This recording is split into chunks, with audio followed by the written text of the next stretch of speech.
Dunedoo is a small, close-knit community in the New South Wales Central West. For generations, the town's relied on the grazing and cropping farms that surround it. Underneath the red soil here is the tail end of a coal seam that runs east to the Hunter Valley. And in 2009, the state government came knocking. It wanted the coal dug up to feed its power stations. We were very supportive of it in the beginning and hoped it would, put this town on the map. After years of drought, the mine proposal appeared like a white knight.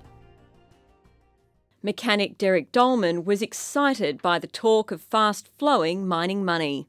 The government-owned Cobbora Holding Company urged him to expand. They were talking figures of 600 people were going to be employed at this mine. He spent tens of thousands of dollars. I put a lot of new tyre equipment in at the time, a big tyre machine that I wouldn't have put in only for the mine.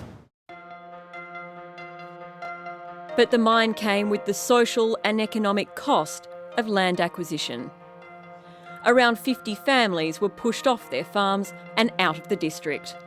Numbers in the school have dropped, and of course with the local businesses, especially the anything to do with rural supplies and even the supermarket, have all noticed a downturn. As time went on, coal prices fell and the government failed to find a buyer interested in spending the $1.5 billion needed to develop the project. Peter Shinton, a geologist by trade, says his town, which staked everything on the mine, has backed a loser. At no stage was anyone going to come in and mine this for the amount of money that the coal was worth, and now I think it's worth less, so it's not going to hope.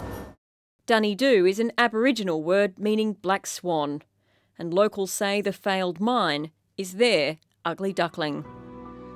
This piggery was one of the first farms the government bought. It was one of the biggest in the state and a big local employer. The Cobbora Holding Company paid a reported $14 million for it, then sent in the bulldozer. It's early in the morning and former ag salesman Chris Sullivan takes us on a tour of what used to be productive farms. There was a family of three here at the time of the purchase. Their children would have gone to Dunedoo school, and then their children would have also, if they had remained here. We meet up with stock and station agent Gus Stewart, who knows these properties intimately.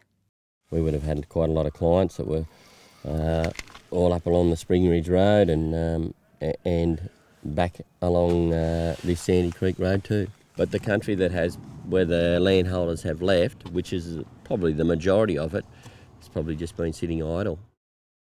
Destructive pests and weeds are becoming major problems. Pigs and foxes are now rife. Chris Sullivan and Gus Stewart agree the government isn't up to the task of looking after the land. And while a few of the farms have been leased back, the pair argue it isn't enough. It would have been better off managed by somebody local. Evidence of more mismanagement is littered across the 46,000 hectares that taxpayers paid around $150 million for.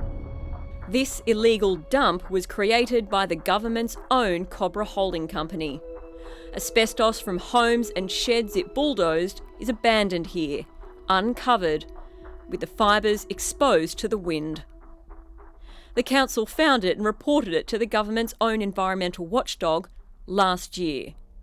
11 months later, the government has told the ABC it's still working on a clean-up plan.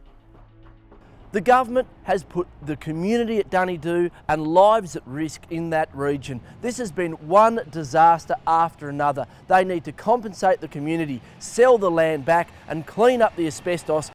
Local Landcare Coordinator Murray Hensley has seen this community disruption before. She's back home in Dunedoo after a decade working in Queensland's Mary Valley. They need to learn a lesson from these. After the Mary Valley and what happened there, we have the same situation here with all the land and the loss of people from the community. She helped rebuild the Valley's community after the Queensland government bought almost 500 properties to make way for a massive dam that never went ahead. Now, the New South Wales state government has again called for expressions of interest for the project. It's told the ABC it will consider responses before deciding its next steps. The growing fear is the government wants to wash its hands and sell it off as one lot. It's not the same, you know, you take it, you aggregate one holding into 10,000 acres or something like that, whereas before there could have been 10 different families on that 10,000 acres. With the coal price continuing to sink and other mines becoming ever more marginal, it's unlikely that Dunedoo will be the only town hurt by a mine that never happened. Certainly, yes, it needs to be looked at in a national sense. Communities don't recover from things like this. Communities and governments need to plan for a post-boom future. After so many disappointments, Derek Dalman is doubtful the government will take the right action. I just don't think they care. I really don't care.